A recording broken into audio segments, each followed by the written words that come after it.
Welcome back to another Sunday School Bible class. This lesson is entitled Joseph Elevated. In our last lesson, we had learned about Joseph and his younger brother Benjamin and how they were the favorites of their father Jacob. Joseph and Benjamin had older brothers who were bad, and Jacob used to send Joseph to check on them. The older brothers hated Joseph, so they sold him to some merchantmen who took him to Egypt and sold him as a slave to a man named Potiphar. But even in Egypt, God was with Joseph. He worked hard, had a good attitude, was good, learned the Egyptian language, and did not complain. Potiphar liked Joseph so much, he put Joseph in charge of his house. But one day, Potiphar's wife lied and said Joseph tried to hurt her. This angered Potiphar, and he threw Joseph in prison. But God was with Joseph even in the prison. Because Joseph tried to help his fellow prisoners by interpreting their dreams, Joseph, about 2 years later, was brought to Pharaoh to interpret his dream. In this week's lesson, we're going to learn what Pharaoh dreamed and what the dream meant, and what happened to Joseph for interpreting this dream. The Pharaoh explained that in his dream he was standing near a river and he saw 7 healthy cows. Then 7 sickly cows appeared and ate the 7 healthy cows.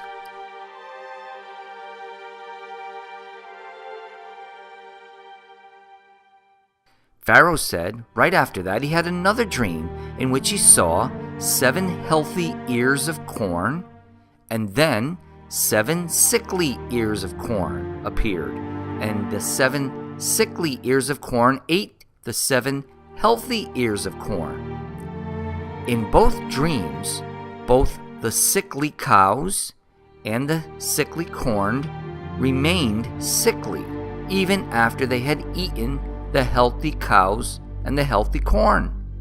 The Pharaoh then asked what this dream meant. Joseph told Pharaoh that the 2 dreams were actually saying the same thing. The 7 healthy cows and corn represented 7 years of good weather and good crops, lots of food. The 7 sickly cows, skinny cows, and corn represented 7 years of dry weather and bad crops, very little food growing. Joseph explained that this means that there will be 7 years when lots of food will grow on all the farms. They will be followed by 7 years when hardly any food would grow on all the farms. Joseph said that the 7 bad years, which followed the 7 good years, will be much worse than the 7 good years. There will be no food, and people will die of starvation. Joseph then told Pharaoh that he should build barns or big storehouses to store all the food that they grow in the 7 years of good weather, so that when the 7 bad years come, they'll have lots of food stored. Pharaoh was so impressed that he promoted Joseph to be the governor of all of Egypt. Everyone had to bow down to Joseph, and he was second in command to the Pharaoh himself. Sure enough, just as Joseph predicted, there were 7 years of good weather, and all the farms grew lots of food. So during the good years, they began to harvest lots and lots of food, and they brought it into these big storehouses and stored all this food just as Joseph commanded. Sure enough, just as Joseph predicted, after the 7 good years, the 7 dry years started, and hardly any food was growing, and people began to run out of food. They had no food, and they came to the Pharaoh and cried to the Pharaoh, and Pharaoh sent them to Joseph. Joseph sold them the food from the barns, and they and their animals did not die. This dry weather did not only affect the farms in Egypt, but all other lands as well. The drought, as it is called, got progressively worse and worse, and there was no rain, and then nothing grew.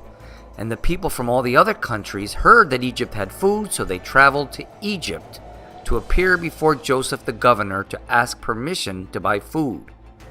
Meanwhile, in the land of Canaan, Joseph's father and brothers were also running out of food. So, Joseph's evil older brothers go to Egypt at the command of their father Jacob, not knowing that Joseph was the governor of Egypt, and that's who they would have to go to buy food.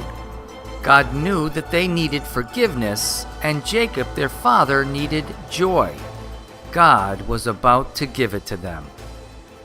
When the brothers got to Egypt, they bowed before the governor, not knowing it was Joseph. Dressed and speaking as an Egyptian, grown to a full man instead of the teenage boy that they last saw 22 years ago, they did not recognize Joseph, their own brother. Joseph, however, immediately recognized them. So Joseph spoke to them and them to him through a translator. A translator is someone who changes words from one language to another. Joseph did not need the translator because he knew both Hebrew and Egyptian. He pretended not to know the Hebrew language to keep up his disguise, but also he wanted to hear what his brothers talked about without them knowing he was listening and understood what they were saying. Joseph's brothers told him through the translator that they came to buy food for their families, their old father and younger brother Benjamin in the land of Canaan. But Joseph told them through the translator that he did not believe them. He wanted them to prove their story by bringing their younger brother Benjamin from Canaan to Egypt. He told them that one of them must stay with him in Egypt while the rest of them go back to Canaan with food to get their younger brother. The brothers went back to the land of Canaan with the food, but when they told their father Jacob that they must go back to Egypt with Benjamin, Jacob got extremely upset with them and told them he will not let them take his youngest son away from him. When the food ran out, they begged their father to let Benjamin go with them and promised that they will make sure nothing happened to Benjamin. Jacob finally agreed to let Benjamin go with them to Egypt. When they got to Egypt, Joseph saw his youngest brother Benjamin for the first time in over 22 years. He remembered how he used to play with Benjamin when they were very little. He was so happy to see his brother Benjamin that he had to leave the room because he started to cry and did not want them to know that he was Joseph, their brother. Then Joseph told his guards to fill their sacks with food and then secretly put his own silver cup in the sack of Benjamin. Oh, Joseph was planning quite a trick on his brothers. When we come back, we're going to find out what Joseph did to his brothers. Do you think Joseph is finally going to get even for what they did to him years earlier? Come back and find out. See you next time. Bye-bye.